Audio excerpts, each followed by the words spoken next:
Hi guys, and welcome back to the channel. Held Dominance, Anthony here. Please remember to like and subscribe, and also click that notification bell if you're enjoying what you see and want to see more.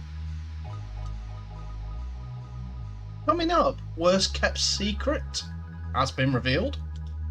Origin Game 3 has moved due to New South Wales COVID outbreak. And it's official, 2025 bid has been confirmed. And that's where we start off today, in the French bid for the 2025 World Cup. As it was declared yesterday, that France has officially declared its intention to bid the Rugby World Cup after being nominated by the International Rugby League as their preferred hosts. The mandate allows French Federation a period of time to work with the IRL and the French government to prepare and assess a business plan. And the Federation's president, Luc Lacoste, outlined his message of sports for all at a media video conference on Thursday afternoon. After the 2024 Paris Olympics, we are preparing for the Rugby League World Cup in 2025 with a major bid that brings teams together from the men's, women's, wheelchair and youth events, he said.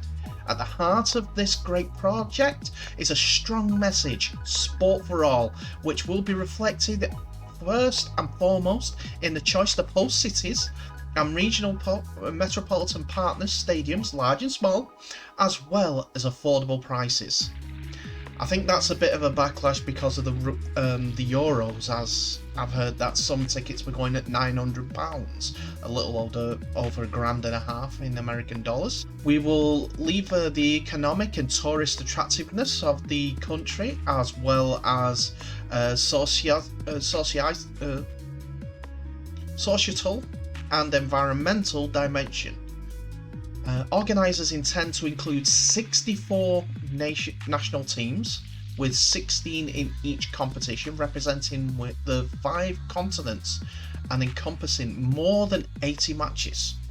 The organising committee will be led by Michel Viner, Director of Development of all major sports events at La Poste, French newspaper, who will be joined by Saucier Claborg, an experienced marketing and commercial director, and Robert Zaranda, an expert in public affairs and communications. Rugby League World Cup 2025 looks more in tune with TV in the sporting world and the world of finance and promotion than any other, and it's only just declared an official bid. They've got the national newspaper involved. They've got an experienced marketing, so that's a media side, La Poste, media side, hold on. Laborg, an experienced marketing and commercial director. He'll set out a plan to promoting the game financially and physically. And an expert in public affairs and communications, getting the word out. The game is what needs all this publicity.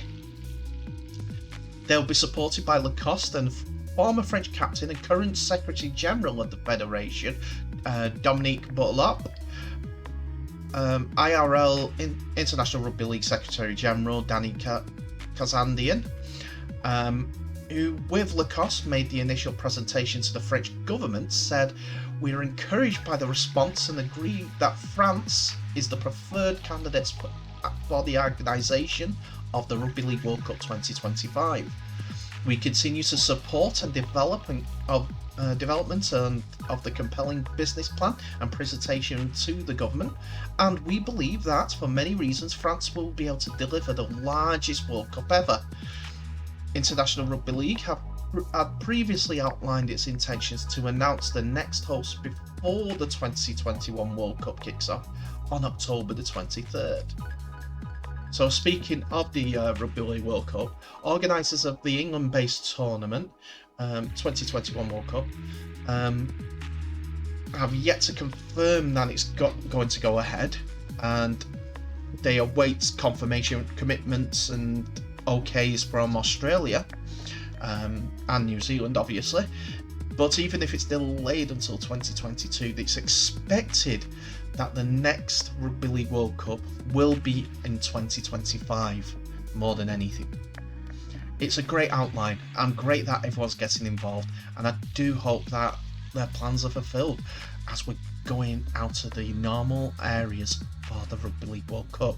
It might bring a new dimension as France is nearby, Italy's nearby, Spain, Switzerland, Luxembourg. I know there's more businesses than people in Luxembourg, but you get my drift. It's closer for distribution, and it probably get more eyes. And people coming from A, B, C, D can all go there. Now there'll be a proper British Army presence in North France, easy, coming from Germany and everyone like that, who love rugby league or play it. But hey, I know I'll be making attempts to get over there in 2025. It'd be fun. So, tell me what your thoughts are. So now we go on to the State of Origin announcement, as the third game of the State of Origin series will be played this Wednesday, the 14th of July, as you see right there.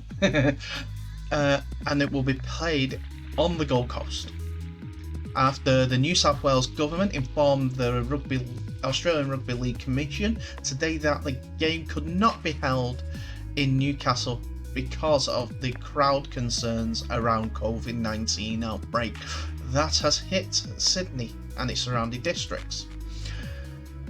The Greater Sydney region, including Sydney, Blue Mountains, Central Coast, Wollongong, Shell Harbour, remains under a strict lockdown until Friday the 16th of July, and the New South Wales government did not want to take any risks that could spread the outbreak to regionals New South Wales, which includes the city of Newcastle, which has remained COVID-free. While there is no community transmission in Newcastle, the New South Wales government expressed concerns that hosting a major event with a crowd in a regional community could pose a risk. The game at the McDonald Jones Stadium was going to be 75% capacity, or 20,000 people. New South Wales Rugby League Chief Executive David Trodden said, "As you would expect, we are disappointed for our fans in New South Wales who don't have the opportunity to celebrate this great team winning the series, but given the circumstances around COVID-19 outbreak in New South Wales, we understand the decision and are grateful for the opportunity to still play in Game 3. Our goal is still the same regardless of where we play. We want to make it a clean sweep, and if we were to become the first Blues team in 21 years to do that, and do it by winning all 3 games in Queensland, that will probably be a record which will never be broken."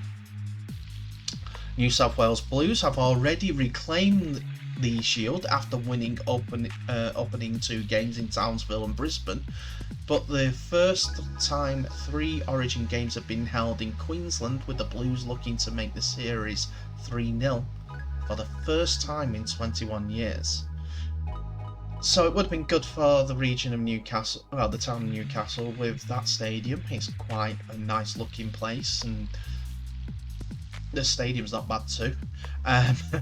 So it would have been excellent for Rugby League to go to Newcastle, first time in ever, I suppose, because they usually don't do regional Rugby League, as it's usually Suncorp Stadium, which they had Game 2 at, the MSG, and Stadium Australia, places like that hold these big events. But to go out to Townsville, for instance, that was a first for for the State of Origin, and it was well received. It was full.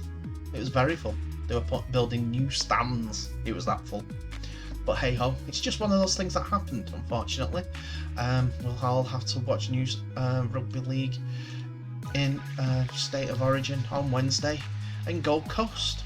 I'm not sure what the stadium is that they're playing in Gold Coast. It's probably Gold Coast Stadium itself, but you never know. They might make some changes before then again. But everyone's been in the bubble, apart from when you saw yesterday's video. But yeah, it's one of those things that you can never count for. We just hope that'll be another great game, because the first two have been excellent. Well, from a Blues standpoint. So, tell me who's going to win Game 3 in the comments below. I think it's going to be a Blues clean sweep, even with all the changes that have gone through for both teams.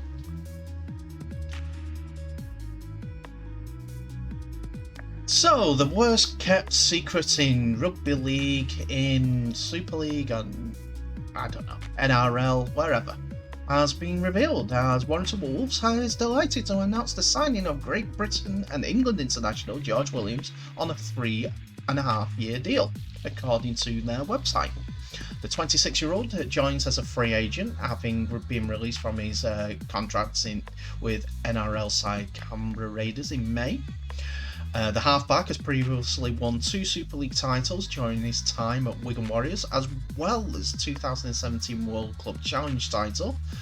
In total, Williams has crossed for 73 tries in 220 career appearances for club and country, NRL and Super League, as well as Challenge Cup, can't forget that.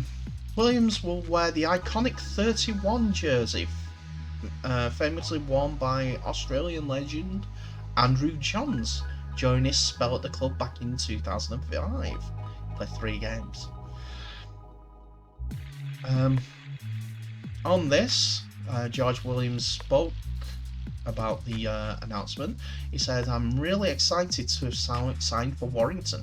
It's a club that I've had plenty of really tough games against in the past, and the Halliwell Jones Stadium is a ground that I've really enjoyed playing at.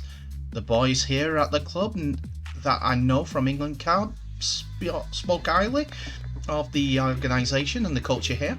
There are some world-class talent and some real experience in the group.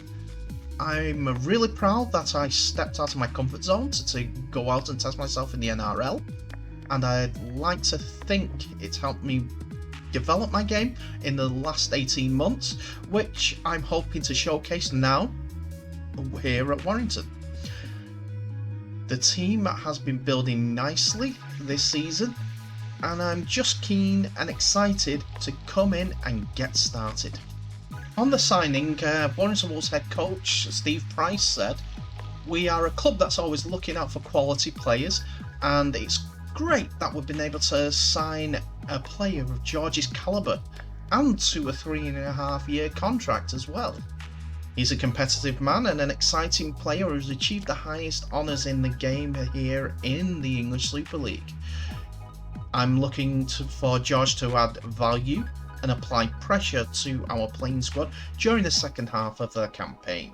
So everyone's excited by George Williams signing for Warrington, as the chairman Stuart Middleton added, "We are delighted to secure the services of a world-class British halfback. Since George's availability became known to us, he became our #1 recruitment target. However, bringing him in midway through this year proved extremely challenging with numerous complexities attached. Therefore, we are immensely delighted to finally be able to announce this signing to our loyal supporters and partners. I'd like to place on record, though, my thanks to Wigan Warriors for allowing George to join us despite having a first refusal agreement." So there we have it, the worst kept secret in Rugby League, with its appearances here, there and everywhere, with Warrington's chief executive and chairman appearing at international games, so on and so forth, has been decided. George Williams joins Warrington for 3.5 years. Wigan did have the first refusal, as the chairman were correct in saying, as that was part of his agreement to move down to Australia in the NRL. They didn't, well, on George's request, they didn't take up the agreement, and allowed him to move on. Just one of those things that happens in rugby league, and it's totally understandable sometimes. I think the motivation of it all would be that it is a team with quite a lot of good players compared to the Wigan side, who are going through a transition at this moment, slowly but surely building Adrian Lamb's team. Whether that comes to fruition or not, we don't know. But Mr. Williams here has got, it might be the final piece in the cog for that Warrington side to get over the line for their first ever Super League title. Just don't know. Anyway, we'll wish him good luck. Not too much luck against Wigan, but you know what I mean. We'll see how it does coming up to the World Cup at the end of the year. Hope.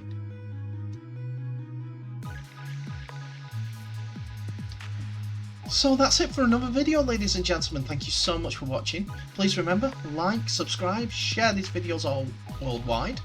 Remember, it's just for fun. It's just for fun. Any answers you give, I'll take into consideration. Please comment on the video, tell me how things are going. I do love all the responses that I'm getting from all over the world. Thank you for that. There will be more information for competitions worldwide coming up. For instance, the Ghana Origins games. I'll get more and more information about that in the future, as it's not too far away. But in the meantime, I'll see you in the next video. All the best, and bye for now.